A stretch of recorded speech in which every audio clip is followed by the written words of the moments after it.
जब हम आंखें बंद करते हैं तो हम अपने आत्मा के अंदर की गहराइयों में जाने की कोशिश करते हैं। तो क्या हमें अपने असली मकसद का पता होता है? क्या हम जीवन के महत्वपूर्ण सवालों के जवाब खोजते हैं? भगवद गीता हमें एक ऐसे सफर पर ले जाती है जो हमारे आदर्शों, मूल्यों और मार्गदर्शन का स्रोत हो सकता है। यह ग्रंथ आत्मा के अद्वितीय रहस्यों को खोजने और जीवन के महत्वपूर्ण मुद्दों का समाधान करने में मदद करता है। नमस्कार दर्शकों, आप सभी का हमारे ट्रू लाइफ स्पिरिचुअल ज्ञान चैनल पर स्वागत है। इस वीडियो में आप जीवन में महत्वपूर्ण और बेहतर निर्णय लेने के लिए भगवान कृष्ण की शिक्षाओं के बारे में जानेंगे। तो वीडियो को ध्यान से अंत तक अवश्य सुनें और वीडियो शुरू करने से पहले सच्चे दिल से कमेंट में जय श्री कृष्ण जरूर लिखें। तो आइए जानते हैं भगवान श्री कृष्ण की कुछ प्रमुख शिक्षाएं जिससे मनुष्य का जीवन बदल सकता है। श्री कृष्ण हिंदू पौराणिक कथाओं में सबसे प्रतिष्ठित शख्सियतों में से एक है और उनकी शिक्षाओं को भगवद गीता में प्रलिखित किया गया है। श्रीमद् भगवद गीता का ज्ञान आपकी सारी व्यर्थ की चिंताओं को समाप्त कर सकता है। गीता का ज्ञान मन की हर परेशानी और अशांति को नष्ट कर देता है। जब महाभारत का युद्ध होने वाला था तो अर्जुन बहुत ही चिंता करने लगे कि मेरे गुरु और पितामह भीष्म और मेरे सारे रिश्तेदार, मेरे सारे मित्र इस युद्ध में मारे जाएंगे और ना जाने कितने बेकसूर लोग इस युद्ध में मारे जाएंगे, ना जाने कितनी स्त्रियां विधवा हो जाएंगे, सब कुछ बर्बाद हो जाएगा, इस हस्तिनापुर की रौनक ही खत्म हो जाएगी। इन सबको मारकर अगर मैं जीत भी गया तो उस जीत का मतलब ही क्या, जहां अपने ही ना रहे। तब अर्जुन को श्री कृष्ण ने गीता का ज्ञान देते हुए कहा कि तुम जिस भी चीज की चिंता कर रहे हो, जिसके लिए भी दुखी हो रहे हो, जिसके बारे में सोच सोच के इतना परेशान हो रहे हो, वो सब कुछ एक दिन नष्ट होने वाला है। वो आज नहीं तो कल वैसे भी मिट जाएगा। और जो अविनाशी आत्मा है वो कभी भी मर नहीं सकती, नष्ट नहीं हो सकती। तो चिंता और दुख किस बात के लिए करते हो? क्योंकि जो एक दिन नष्ट होने वाला है, मिटने वाला है, मरने वाला है, उसकी चिंता करके और उसका दुख करके तुम कर भी क्या लोगे? तुम चाह कर भी उसे रोक नहीं सकते, उसे बदल भी नहीं सकते। तो क्यों चिंता करके अपना जीवन नष्ट कर रहे हो?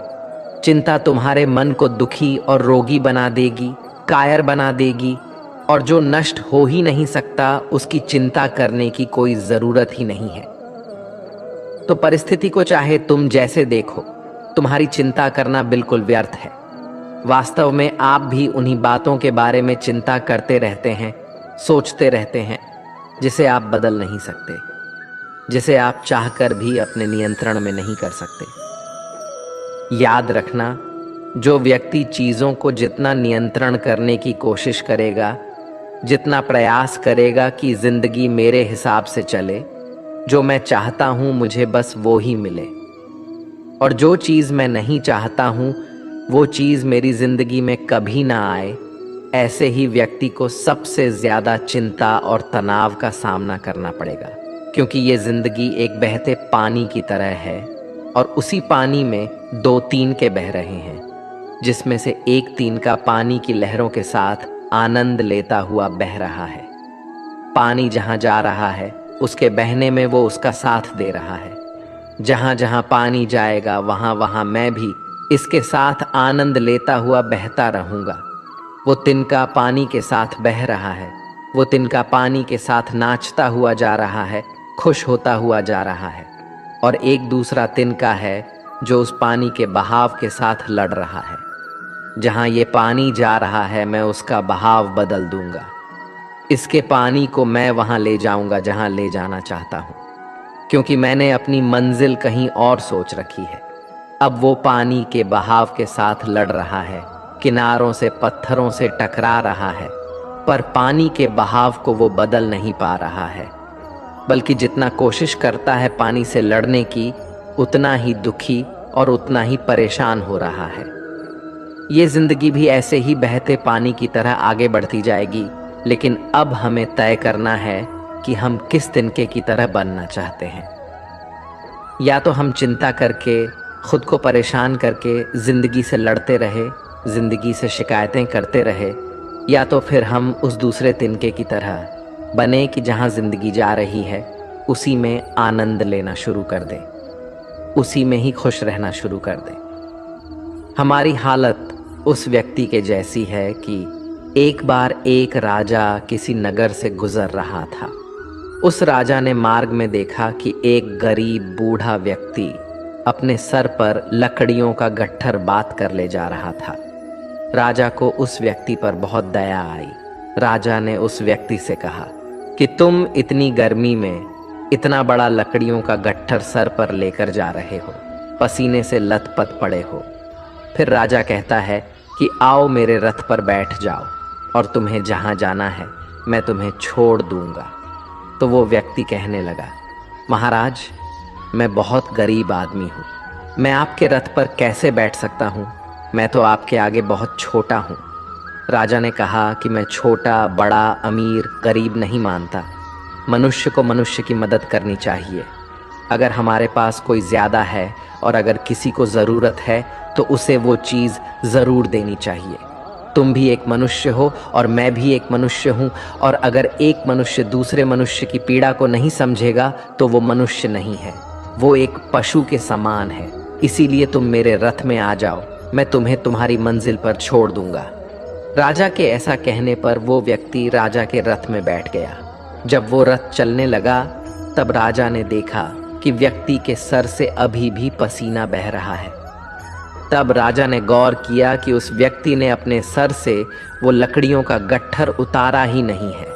राजा ने बोला, तुम अपने सर पर से ये लकड़ियों का गट्ठर लेकर क्यों बैठे हो? अब तो तुम मेरे रथ में सवार हो, ये लकड़ियों का गट्ठर मेरे रथ पर रख दो और तुम आराम से बैठ जाओ। तब वह व्यक्ति कहने लगा, नहीं नहीं महाराज, आपने मुझे अपने रथ पर बैठाया, मेरे लिए ये बहुत बड़ी सौभाग्य की बात है। मैं अपने लकड़ियों का वजन आपके रथ पर बिल्कुल नहीं आने दूंगा। तब उस राजा ने ये सुनते ही अपना सिर पकड़ लिया। यही कहानी हम सब की है। गीता में भगवान कृष्ण कहते हैं कि अपनी हर चिंता, अपना हर दुख तुम मुझ पर छोड़ दो, मैं तुम्हारे हर दुख को दूर कर सकता हूँ, मैं तुम्हारी हर चिंता को दूर कर सकता हूँ। लेकिन यहाँ हर एक मनुष्य अपने सर पर चिंताओं का, लकड़ियों का गट्ठर लेकर घूम रहा है। हालांकि कर कुछ नहीं सकता, ताकत कुछ भी नहीं है, लेकिन इंसान अपना जोर चलाता रहता है। हर इंसान को लगता है कि सब कुछ मैंने संभाल रखा है, मैं अगर कुछ ना करूं तो सब कुछ बर्बाद हो जाएगा, सब कुछ खत्म हो जाएगा।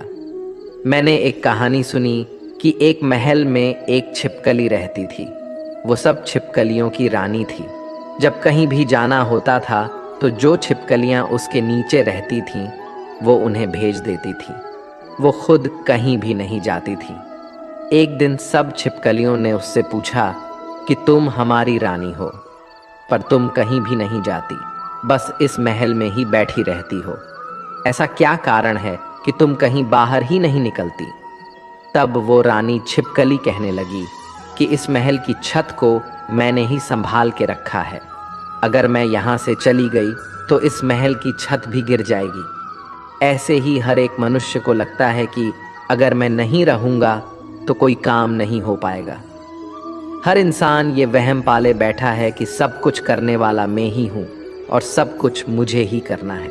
हालांकि इतनी भी शक्ति हमारे अंदर नहीं है कि हम अपनी सांस भी खुद ले सके, और प्रकृति ने ऐसा नियम बना रखा है कि हमारी सांसें अपने आप चलती है। अगर सांस लेने का काम हम पर छोड़ दिया जाए तो हम एक दिन भी जिंदा नहीं रह पाएंगे। इधर एक पल के लिए भी हम सांस लेना भूले और उधर सामने मौत आ जाएगी।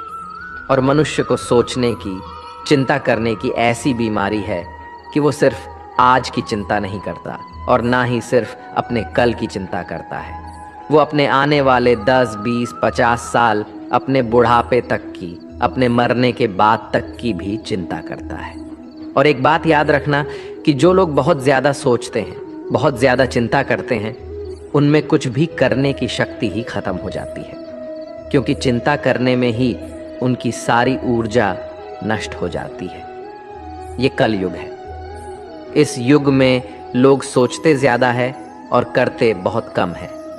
कलयुग का मनुष्य स्वभाव से आलसी और सिर्फ व्यर्थ की बातें सोचता रहता है। जिसे करना होता है वो ज्यादा सोचता नहीं है, वो उस कार्य को कर लेता है। पर आप अपने आसपास की दुनिया पर नजर डाल के देखो, आपको अधिकतर लोग न करने वाले ही ज्यादा मिलेंगे।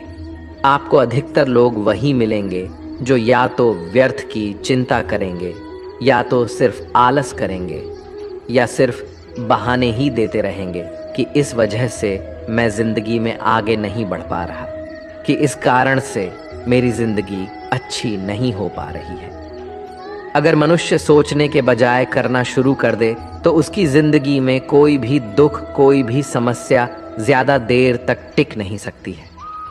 आपके पास दो रास्ते हैं, या तो अगर आपके जीवन में कोई समस्या है तो उसके समाधान में लग जाओ, उसके सल्यूशन में लग जाओ, और अगर आपको भविष्य में आने वाले किसी समस्या का डर है तो उसकी चिंता तो आप छोड़ ही दो, क्योंकि जीवन वैसे कभी नहीं चलने वाला जैसा आपसे सोचते हो।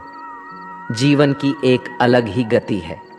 आप अगर कभी गौर करोगे तो आपको ये समझ आ जाएगा कि आप जिंदगी में जिन बातों को लेकर चिंता करते हैं उनका कोई मतलब ही नहीं था।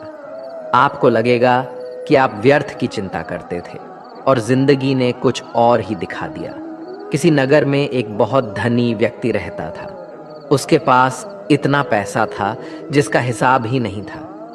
एक दिन उसने अपने सारे आदमियों को बुलाया जो उसका हिसाब किताब देखते थे, और उनसे कहा कि मेरे पास कितना पैसा है, कितनी संपत्ति है, उन सब का मुझे हिसाब दो कि आखिर मेरी कुल संपत्ति कितनी है। वो सारे हिसाब को देखने वाले उस सेठ की संपत्ति का हिसाब लगाने में लग गए। उन सबको उस संपत्ति का हिसाब लगाने में ही 10 दिन लग गए। 10 दिन के बाद जब हिसाबकर्ताओं ने मिलकर कहा कि आपके पास इतना पैसा है कि आपकी 7 पीढ़ियां बैठकर खा सकते हैं, उन्हें कोई काम करने की ज़रूरत नहीं है। जब उस व्यक्ति ने यह सुना कि मेरे पास इतना धन है कि मेरी 7 पीढ़ियां बैठकर खा सकती है, उन्हें कोई काम करने की ज़रूरत नहीं है, तो वो व्यक्ति रोने लगा। फिर सब हिसाबकर्ताओं ने पूछ लिया कि आप रो क्यों रहे हैं, आपके पास तो अपार संपत्ति है। तब वो धनी व्यक्ति कहने लगा कि आप लोगों ने कहा कि मेरी 7 पीढ़ियां बैठकर खा सकती हैं, उन्हें कोई काम करने की ज़रूरत नहीं है, लेकिन जब 8वीं पीढ़ी आएगी तो उसका क्या होगा? उन्हीं के बारे में मैं सोच सोच कर दुखी हो रहा हूँ। यही आजकल के हर मनुष्य की समस्या है। आज सब ठीक है, लेकिन कल कुछ गलत ना हो जाए, उसकी चिंता में परेशान होते जा रहे हैं। किसी नगर में एक राजा रहता था। उसका राज्य बहुत बड़ा था और उसके राज्य के आसपास के जो भी राजा थे उनके साथ भी उसके बहुत अच्छे संबंध थे। लेकिन वो राजा चिंता करता रहता था कि अगर कल को ये सारे राजा मेरे शत्रु बन जाए, मुझ पर हमला कर दे, तो मेरा क्या होगा? मैं आगे कैसे जी पाऊंगा? मेरी जिंदगी आगे कैसे चल पाएगी? वह राजा बेवजह की इन चिंताओं में उलझा रहता था। एक दिन वह अपने गुरुवर के पास गया और गुरुवर को जाके उसने बताया कि मुझे बहुत चिंता होती है कि ये जितने भी राजा मेरे राज्य के आसपास रहते हैं, कल को अगर ये मेरे शत्रु हो गए और मुझ पर इन्होंने हमला कर दिया तो मैं कहाँ जाऊंगा? गुरुवर उस राजा का मन समझ गए और उन्होंने उस राजा से कहा कि तुम्हारे नगर में एक महिला रहती है, तुम उसके पास जाओ, उसे बहुत सारा धन और बहुत सारा अनाज देकर आओ, तो तुम्हें तुम्हारी समस्या का समाधान मिल जाएगा। वो राजा बहुत सारा सोना लेकर, बहुत सारा अनाज लेकर उस महिला के पास गया। उसको दान देने के लिए जब राजा उस महिला के घर पहुंचा तो राजा ने उस महिला से कहा कि ये सारा धन को तुम रख लो, ये सारा अनाज भी तुम रख लो, उसके बाद तुम्हारा जीवन बड़े आराम से गुजरेगा। राजा की इस बात को सुनने के बाद उस महिला ने राजा से वो धन, वो अनाज लेने से मना कर दिया। वो महिला राजा से कहने लगी कि मेरे पास आज खाने के लिए भोजन है, मैं कल के लिए अपने घर में भोजन नहीं रखती हूँ, मुझे ईश्वर पर पूरा भरोसा है कि जिसने मुझे आज खिलाया है वो मुझे कल भी खिलाएंगे, क्योंकि जितना मैं संग्रह करूंगी फिर मुझे उस सामान की चिंता करनी पड़ेगी, फिर मुझे उस सामान को संभालना पड़ेगा। इससे तो बेहतर है कि जो ईश्वर मुझे आज तक संभाल रहा है मैं उसी के भरोसे खुद को छोड़कर जीती हूँ, क्योंकि जो आज तक खिलाता आया है वो आगे भी खिलाता ही रहेगा। गीता का ज्ञान हमें यही सिखाता है। गीता में श्री कृष्ण अर्जुन को यही बात बार बार कह रहे हैं कि हे अर्जुन, अपनी सारी चिंताएं, अपने मन के सारे विचार तुम मुझ पर सौंप दो, अपने मन को हल्का कर दो, क्योंकि चिंता करके तुम सिर्फ दुख प्राप्त कर रहे हो। कभी देखा है किसी ने कि चिंता करके किसी इंसान को खुशी मिली हो, या चिंता करके किसी इंसान को अपनी समस्या का समाधान मिला हो? अगर गहराई से देखा जाए तो चिंता एक मानसिक बीमारी है। चिंता वही इंसान करता है जो कर्म में नहीं लगता, जो कर्म में ना लगकर विचारों में लग जाता है। जो व्यक्ति कर्म में लगा रहेगा उसे चिंता करने का समय ही नहीं मिलेगा, और जो व्यक्ति कर्म का त्याग कर देगा वो अपने खाली समय में चिंता ही करता रहेगा। तो अपने आप को कर्म में लगाओ।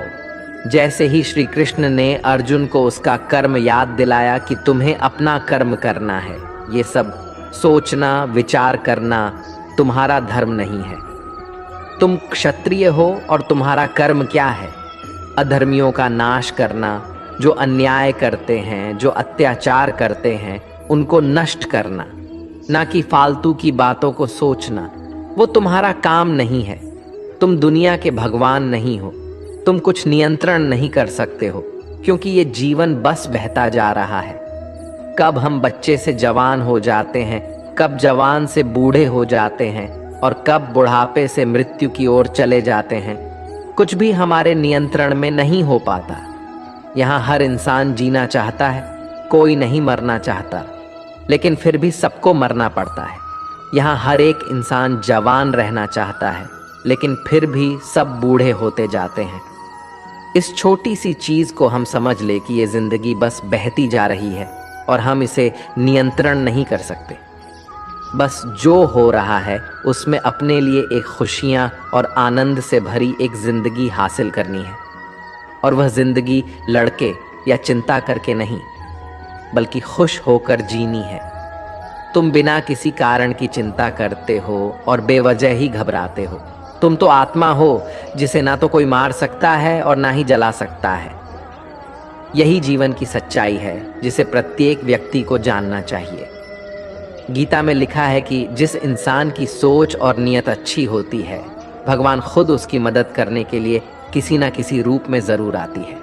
गीता में श्री कृष्ण कहते हैं कि जो मौन को समझ ले वो पूजनीय होता है, फिर चाहे वो माँ हो, पत्नी हो, प्रेमी हो या परमेश्वर। श्री कृष्ण का कहना है कि मनुष्य को अपने कर्मों के संभावित परिणामों से प्राप्त होने वाली विजय या पराजय, लाभ या हानि, प्रसन्नता या दुख इत्यादि के बारे में सोचकर चिंता से ग्रसित नहीं होना चाहिए।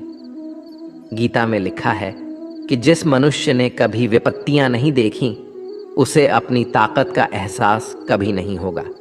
विपत्तियां हर मनुष्य को अंदर से मजबूत बनाती है।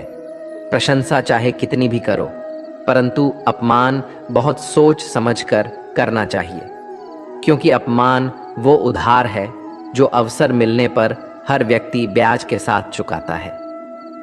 गीता में श्री कृष्ण कहते हैं कि अहंकार ही हर मनुष्य का विनाश करता है। अहंकार में आकर व्यक्ति अक्सर ही गलत कार्य कर बैठता है, जिसके बुरे परिणाम उसे आगे चलकर भुगतने पड़ते हैं।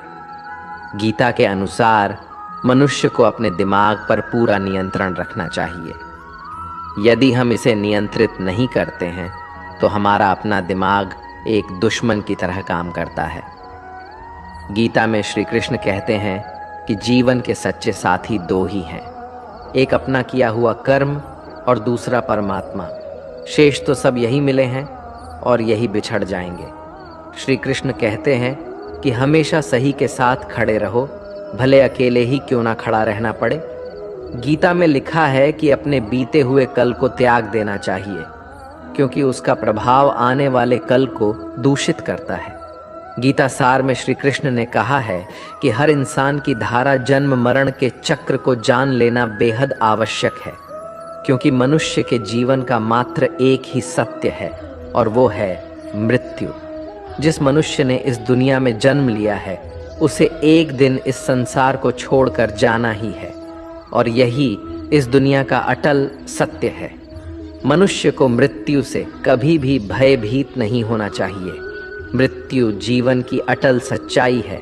मृत्यु के प्रतिभाएं ही मनुष्य के वर्तमान खुशियों को खराब कर देता है। इसलिए मन में किसी भी तरह का डर नहीं रखना चाहिए।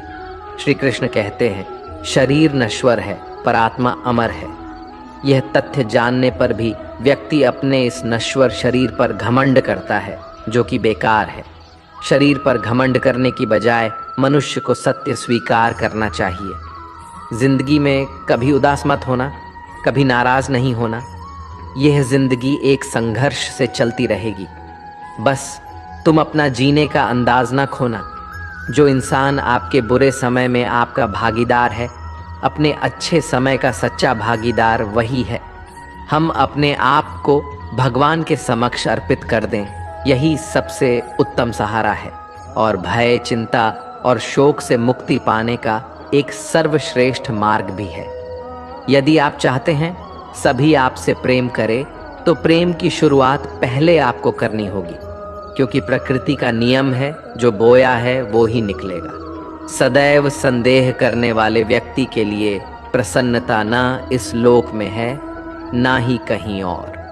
मनुष्य अपने विश्वास से निर्मित होता है। जैसा वो विश्वास करता है वैसा वो बन जाता है। मन की गतिविधियों, होश, विश्वास और भावनाओं के माध्यम से भगवान की शक्ति सदा तुम्हारे साथ है और लगातार तुम्हें बस एक साधन की तरह प्रयोग करके सभी कार्य कर रही है। उससे मत डरो जो वास्तविक नहीं है, ना कभी था ना कभी होगा। जो वास्तविक है वो हमेशा था और उसे कभी नष्ट नहीं किया जा सकता। व्यक्ति जो चाहे बन सकता है यदि वह विश्वास के साथ इच्छित वस्तु पर लगातार चिंतन करे। हर व्यक्ति का विश्वास उसकी प्रकृति के अनुसार होता है। मैं उन्हें ज्ञान देता हूं जो सदा मुझसे जुड़े रहते हैं और जो मुझसे प्रेम करते हैं। प्रबुद्ध व्यक्ति सिवाय ईश्वर के किसी और पर निर्भर नहीं करता। मैं धरती की मधुर सुगंध हूँ, मैं अग्नि की ऊष्मा हूँ, सभी जीवित प्राणियों का जीवन और सन्यासियों का आत्म संयम हूँ।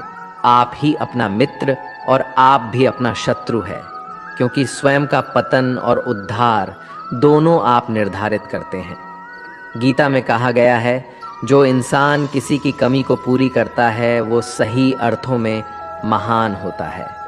जब तक शरीर है तब तक कमजोरियां तो रहेगी ही, इसीलिए कमजोरियों की चिंता छोड़ो और जो सही कर्म है उस पर अपना ध्यान लगाओ। किसी का अच्छा ना कर सको तो बुरा भी मत करना, क्योंकि दुनिया कमजोर है लेकिन दुनिया बनाने वाला नहीं।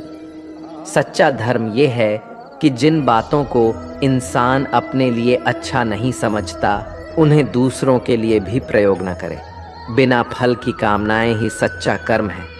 ईश्वर चरण में हो समर्पण वही केवल धर्म है। जो मन को नियंत्रित नहीं करते उनके लिए वह शत्रु के समान कार्य करता है।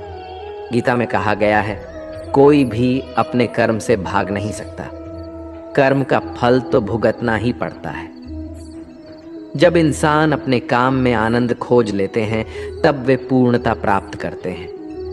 इतिहास कहता है कि कल सुख था, विज्ञान कहता है कि कल सुख होगा, लेकिन धर्म कहता है अगर मन सच्चा और दिल अच्छा हो तो हर रोज सुख होगा। ज्यादा खुश होने पर और ज्यादा दुखी होने पर निर्णय नहीं लेना चाहिए, क्योंकि यह दोनों परिस्थितियां आपको सही निर्णय नहीं लेने देती हैं। कार्य का अत्यधिक महत्व होता है और व्यक्ति को हमेशा परिणामों की चिंता किए बिना पूरे समर्पण के साथ काम करना चाहिए। इच्छाएं आती हैं और चली जाती है, लेकिन आप एक निरपेक्ष साक्षी बने रहे और बस इसका आनंद लें। इच्छाएं किसी व्यक्ति को कभी परेशान नहीं कर सकती। भगवान हमेशा हमारे साथ और आसपास होते हैं। इससे कोई फर्क नहीं पड़ता कि हम क्या कर रहे हैं। दुष्ट लोग केवल समझाने मात्र से समझ जाते तो यकीन मानो महाभारत का युद्ध कभी ना होता। फल की जिज्ञासा छोड़कर कर्म करने वाला इंसान ही सदैव अपने जीवन को सफल बना पाता है। उन लोगों के लिए जिन्होंने खुद पर विजय प्राप्त की है, आत्मशक्ति उनकी दोस्त है, मगर यह उन लोगों के लिए दुश्मन है जिन्होंने कभी खुद को नहीं पाया है। जिस इंसान को आपकी कदर नहीं है, उस इंसान के साथ खड़े होने से अच्छा है आप अकेले रहे। आप कभी भी अपने जीवन में कामयाब नहीं बन सकते अगर आप अपने अतीत को याद करके परेशान रहते हो। वासना, क्रोध और लालच नरक के 3 दरवाजे हैं। हर व्यक्ति का विश्वास उसकी प्रकृति के अनुसार होता है।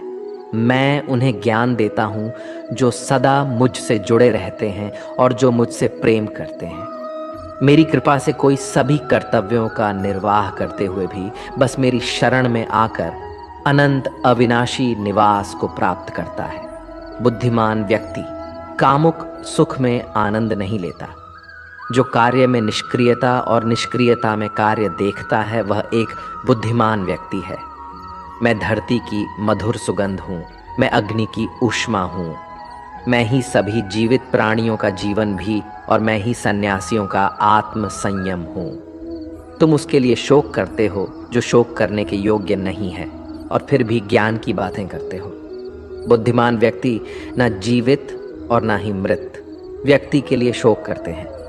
बुद्धिमान व्यक्ति को समाज कल्याण के लिए बिना आसक्ति के काम करना चाहिए।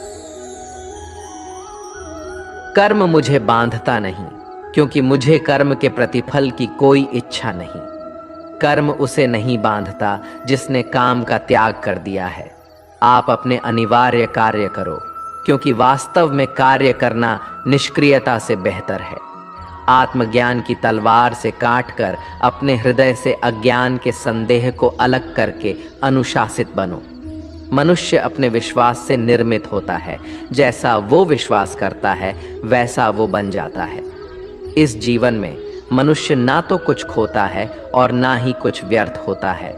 मन अशांत है और उसे नियंत्रित करना कठिन है, लेकिन अभ्यास से इसे वश में किया जा सकता है। केवल मन ही किसी का मित्र और शत्रु होता है। व्यक्ति या जीव का कर्म ही उसके भाग्य का निर्माण करता है।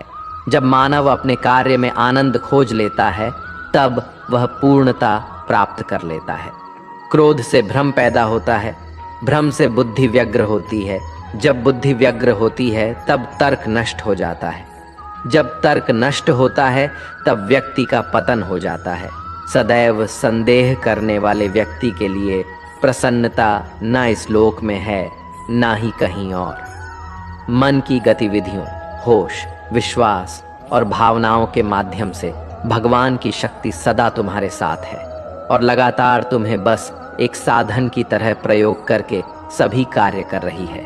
ज्ञानी व्यक्ति ज्ञान और कर्म को एक रूप में देखता है, वही सही मायने में देखता है। प्रबुद्ध व्यक्ति के लिए गंदगी का ढेर, पत्थर और सोना सभी एक समान है। निर्माण केवल पहले से मौजूद चीजों का प्रक्षेपण है। उससे मत डरो जो वास्तविक नहीं है, न कभी था न कभी होगा। जो वास्तविक है वो हमेशा था और उसे कभी नष्ट नहीं किया जा सकता। जन्म लेने वाले के लिए मृत्यु उतनी ही निश्चित है जितना कि मृत्यु होने वाले के लिए जन्म लेना। इसलिए जो अपरिहार्य है उस पर शोक मत करो। जो मन को नियंत्रित नहीं करते उनके लिए वह शत्रु के समान कार्य करता है। भगवान या परमात्मा की शांति सिर्फ उनके साथ ही होती है जिसके मन और आत्मा दोनों में एकता हो, जो इच्छा और क्रोध से पूर्ण रूप से मुक्त हो एवं जो अपने अंदर की आत्मा को सही मायने में जानता हो। हर व्यक्ति श्री कृष्ण से जुड़ा है और श्री कृष्ण हर व्यक्ति से जुड़े हैं। वही हमारे आदि, मध्य और अंत है। ठंड या गर्मी, सुख या दर्द का अनुभव, ये अनुभव क्षण भंगुर है। वे आते हैं और जाते हैं, उन्हें धैर्यपूर्वक सहन करें। समय हमेशा चलता रहता है, कभी रुकता नहीं। यदि आज बुरा समय है तो कल अच्छा होगा। इसलिए आप बिना किसी स्वार्थ के सिर्फ कर्म कीजिए, फल समय खुद देगा। मैं किसी का भाग्य निर्माण नहीं करता, हर व्यक्ति अपना भाग्य स्वयं बनाता है। पृथ्वी, जल, अग्नि, वायु, आकाश, मन, बुद्धि और अहंकार, ये मेरी प्रकृति के 8 विभाग हैं। जो कुछ हुआ अच्छे के लिए हुआ, जो हो रहा है अच्छे के लिए हो रहा है, जो होगा वह भी अच्छे के लिए ही होगा। आप वही हैं जिसमें आप विश्वास करते हैं। आप वह बन जाते हैं जो आप मानते हैं कि आप बन सकते हैं। जिस इंसान के चारों तरफ नकारात्मक लोग रहते हैं, उस इंसान का मंजिल से भटक जाना तय है। जो कुछ भी है वो वर्तमान में है, जो बीत गया है वो नहीं आएगा, और जो आने वाला है उसकी चिंता नहीं, बल्कि खुले हाथों से इसका स्वागत करें। भ्रम और संदेह से परे, जब आप भगवान से प्यार करते हैं तो आप हर चीज से प्यार करते हैं। मन उन लोगों के लिए दुश्मन की तरह काम करता है जो इसे नियंत्रित नहीं करते हैं, और जिसने अपने मन को जीत लिया है उसके लिए मन सबसे अच्छा मित्र है। सत्य कभी नष्ट नहीं हो सकता। अच्छा करने से नहीं डरना चाहिए। कर्म का धर्म से अधिक महत्व है, क्योंकि धर्म करके भगवान से मांगना पड़ता है, पर कर्म करने पर भगवान स्वयं फल देता है। इंसान कर्म करने में मनमानी कर सकता है, लेकिन फल मांगने में नहीं। तुम कृष्णा की तलाश करो, कृष्णा स्वयं तुम्हें ढूंढ लेंगे। कृष्ण कहते हैं कि मनुष्य अपने कार्यों के अनुसार ही उन्नति व अवनति प्राप्त करते हैं। यह जीवन अगले जीवन की तैयारी है। मनुष्य को सदा अच्छे कार्य करने चाहिए। कृष्ण कहते हैं, इस जगत में मनुष्य भौतिक वस्तुओं का भोग कर सकता है। अगर वे चाहे तो सब कुछ छीन सकते हैं, मनुष्य कुछ भी नहीं कर सकता। राधा कृष्ण की कृपा पाने के लिए हृदय में भक्ति जगाना होगा। जिसमें यह भक्ति जागृत है वह बड़ा भाग्यवान है। तुमने यदि किसी वस्तु की इच्छा की और यदि वह इच्छा कृष्ण के अनुकूल नहीं है तो उस कार्य में सफलता नहीं मिलेगी। कृष्ण कहते हैं, यह बात हमेशा याद रखो, कैसे भी हालात हो, किसी प्रकार का अन्याय, पाप या किसी भी गलत बात का समर्थन नहीं करोगे, चाहे वह पति या पुत्र ही क्यों ना हो। इस संसार में विभिन्न कलाएं हैं और इस कला में एक अच्छी कला है, किसी के दिल में समा जाने और उसे छू लेना। जो व्यक्ति अंतिम समय कृष्ण का चिंतन करता है, कृष्ण को प्राप्त होता है। मनुष्य को चाहिए वह अंतिम क्षणों में कृष्ण का चिंतन करे। जिस प्रकार पानी में तैरती नाव को तेज वायु बहा ले जाती है, उसी प्रकार विचारशील इंद्रियों में से कोई एक जिस पर मन लगा रहता है वह मनुष्य की बुद्धि हर लेती है। इसीलिए इंद्रियों को कृष्ण भावना में लगना चाहिए। भगवान श्री कृष्ण का एक मंत्र, वो प्रार्थना मोक्ष प्राप्त कर सकता है। हरे कृष्णा हरे कृष्णा हरे कृष्णा हरे हरे हरे राम हरे राम हरे राम राम राम हरे हरे। भगवान कृष्ण को जान लेने से मनुष्य जन्म मरण के बंधनों से मुक्त हो जाता है। कृष्ण कहते हैं, लोग जिस भाव से मुझे ग्रहण करते हैं उसी के अनुसार उन्हें फल मिलता है। महाभारत युद्ध में कृष्ण भगवान यह दिखाना चाहते थे कि पाप की हार होती है और सत्य की जीत। अहंकार करने पर इंसान की प्रतिष्ठा, वंश, वैभव तीनों ही चले जाते हैं। विश्वास ना हो तो रावण, कौरव और कंस का अंत देख लो। जब घर से बाहर निकले तो प्रभु कृष्ण के सामने झुककर कहे, हे प्रभु, मैं आपसे मिलकर जा रहा हूं, शीघ्र लौटूंगा, क्योंकि भगवान भी आपके लौटने का इंतजार करते हैं। कृष्ण के लिए खर्च की गई कोई चीज कभी व्यर्थ नहीं जाती, चाहे वह सांस हो या वक्त।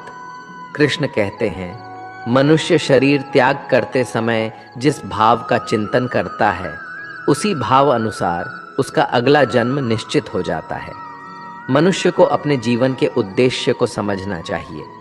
एक पशु दूसरे पशु का वध करता है तो यह पाप नहीं, लेकिन मनुष्य स्वार्थ के लिए पशु का वध करता है तो वह पाप है। जिंदगी में हम कितने गलत हो या सही, सिर्फ 2 लोग जानते हैं, आत्मा और परमात्मा।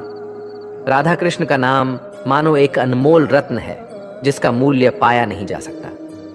इस संसार में मूर्ख व्यक्ति, अधर्मी, अज्ञानी व नास्तिक प्रकृति का व्यक्ति मेरी शरण स्वीकार नहीं कर सकता। स्वर्ग में सब कुछ है लेकिन मौत नहीं है, गीता में सब कुछ है लेकिन झूठ नहीं है, दुनिया में सब कुछ है लेकिन किसी को सुकून नहीं है, और आज के इंसान में सब कुछ है लेकिन सब्र नहीं है। किसी ने क्या खूब कहा है, ना खुशी खरीद पाता हूँ ना ही गम बेच पाता हूँ, फिर भी मैं ना जाने क्यों हर रोज कमाने जाता हूँ। हमें अपनी जिंदगी मुश्किल इसलिए लगती है क्योंकि हम आसानी से मिली हुई चीजों की कदर नहीं करते। खुद की तुलना किसी और से कभी ना करें, क्योंकि भगवान ने आपके जैसा किसी को भी नहीं बनाया। इसका मतलब है कि आप अपने आप में सर्वश्रेष्ठ हैं। अपने अतीत को बिना पछतावे के स्वीकारें, वर्तमान को आत्मविश्वास के साथ संभालें और भविष्य का बिना किसी डर के सामना करें। हर सपने को अपनी सांसों में रखें, हर अनुभव को अपनी बाहों में रखें। आप हर मुश्किल से जीत सकते हैं, बस अपने लक्ष्य को अपनी आंखों में रखें। चलो मान लिया कि आज वक्त बुरा है, लेकिन एक बात याद रखना कि ये बुरा वक्त ही इंसान को कुछ नया सिखा कर जाता है। इंसान सफल तब होता है जब वह दुनिया को नहीं, खुद को बदलना शुरू कर देता है। दिमाग ठंडा हो तो फैसले गलत नहीं होते, और भाषा मीठी हो तो अपने दूर नहीं होते।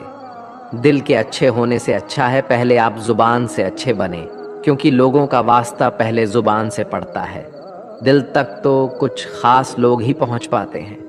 स्वीकार करने की हिम्मत और सुधार करने की नीयत हो तो इंसान कुछ भी कर सकता है। जीवन में सबसे बड़ी खुशी तब होती है जब हम किसी इंसान को अपनी वजह से खुश देखते हैं। अगर यकीन ना हो तो आजमा कर देख लेना। जिस व्यक्ति के अंदर धैर्य नहीं है, उसका ना तो कोई वर्तमान है और ना ही कोई भविष्य। इस दुनिया में रहने की दो ही सबसे अच्छी जगह है, किसी के दिल में और दूसरा किसी की दुआओं में। सिर्फ सोच का ही फर्क होता है, वरना समस्याएं आपको कमजोर नहीं बल्कि मजबूत बनाने आती है। आपके कर्म ही आपकी पहचान है, वरना एक ही नाम के तो इस दुनिया में हजारों इंसान हैं। जीवन में सिर्फ ज्ञान होना उपयोगी नहीं, उसका उपयोग कैसे और कब करना है, उसका ज्ञान होना सबसे उपयोगी है। समय और भाग्य पर कभी भी अभिमान मत करो, क्योंकि ये दोनों ही परिवर्तनशील है। श्री कृष्ण कहते हैं कि कर्म तेरे अच्छे हैं तो किस्मत तेरी दासी है, नीयत तेरी अच्छी है तो घर में मथुरा काशी है। लोग तुम्हारे स्वाभिमान की तब तक परवाह नहीं करेंगे जब तक कि तुम खुद को साबित करके नहीं दिखा देते कि हम जो भी कर्म करते हैं, चाहे वह सही हो या गलत, हमें एक दिन भोगना ही पड़ता है। जिंदगी अगर हंसाए तो समझ लीजिए कि अच्छे कर्मों का फल मिल रहा है, और जिंदगी अगर रुलाए तो समझ लीजिए यह भी आपके कोई बुरे कर्मों का फल मिल रहा है।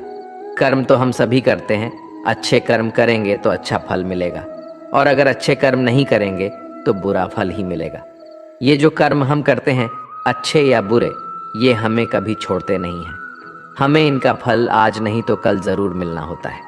लेकिन कई बार जब हमें बहुत दुख मिल रहे होते हैं, तब हम बोलते हैं कि हमने तो कोई बुरा कर्म नहीं किया, हमने तो किसी का कभी बुरा किया ही नहीं, फिर हमें क्यों इतने दुख मिल रहे हैं। लेकिन दोस्तों, हमने कर्म किए जरूर होते हैं। अगर इस जन्म में नहीं किए तो पुराने जन्म में किए होंगे, और पुराने जन्म का तो हमें याद नहीं होता ना, क्योंकि हम इंसान तो चालाकियां कर सकते हैं लेकिन उस भगवान से नहीं। कर्मों का सिद्धांत बड़ा ही सरल है, जैसा आप किसी को दोगे वैसा ही आपको वापस मिलेगा।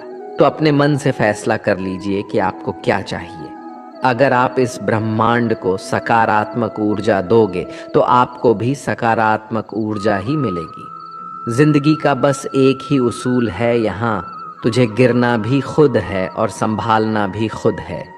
कभी सुख, कभी दुख, तो कभी बारिश, यही तो जिंदगी के रंग है। इसके बिना जिंदगी बेरंग है। बड़े होंगे तो जिएंगे जिंदगी अपने हिसाब से। बचपन के इस ख्याल पर अब बहुत हंसी आती है। एक दूसरे के लिए जीना ही जिंदगी है, इसलिए हमेशा उन्हें वक्त दो जो तुम्हें दिल से चाहते हो। कुछ गलत फैसले जिंदगी का सही मतलब सिखा देते हैं। जो जिंदगी के दर्द को हंसते हंसते सहन करता है वही मंजिल की हर राह को पाता है। जिंदगी की हकीकत को बस हमने इतना ही जाना है, दर्द में अकेले है और खुशियों में सारा जमाना है। मृत्यु से वही डरता है जो सत्य से अनजान रहता है। मृत्यु ही हम सब की मंजिल है। जिंदगी तो कुछ दिनों की मेहमान है। आपके समय सही थे, इसे कोई भी याद नहीं रखता है, लेकिन आप कब गलत थे इसे सब याद रखते हैं। अगर जीवन में अकेलापन है तो भगवान को अपना मित्र बना लो, फिर कोई भी तुम्हें सफल होने से नहीं रोक सकता।